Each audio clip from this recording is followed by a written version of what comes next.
ఆడదానిలో చూడవలసింది అందాన్ని కాదు, అందమైన మనసును. తను నా కోసం ఏదైనా చేయగలుగుతుందా? నన్ను చివరిదాకా వదలకుండా నాకు తోడుగా ఉంటుందా? కష్టాలు వచ్చినప్పుడు నన్ను వదలకుండా నాకు ధైర్యాన్ని ఇస్తుందా అని చూడాలి తప్ప, ఆడది అందంగా ఉందా లేదా అని కాదు. ఆడదాని అందాన్ని చూసి మనసు పడేవాళ్ళున్నారు.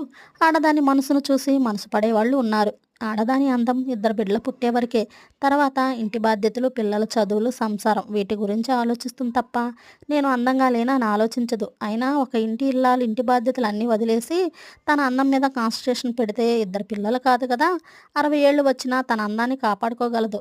కానీ భర్త కష్టాన్ని, ఇంట్లో బాధ్యతలను దృష్టిలో పెట్టుకొని ఇంటి సంసారాన్ని వీధిపాలు కాకుండా ప్రతి క్షణం తన కాపురం, తన పిల్లలు వీటి గురించే ఎక్కువగా ఆలోచిస్తుంది. అయినా ఆడదాని మనసును అర్థం చేసుకోవడం ఆ దేవుడి వల్లే కాలేదు. ఇక కట్టుకున్నోడు అర్థం చేసుకుంటాడనుకోవడం పిచ్చితనం, వెర్రితనం. నచ్చితే నా ఛానల్ సబ్స్క్రైబ్ చేసుకోండి. అలాగే ఒక లైక్ చేయండి.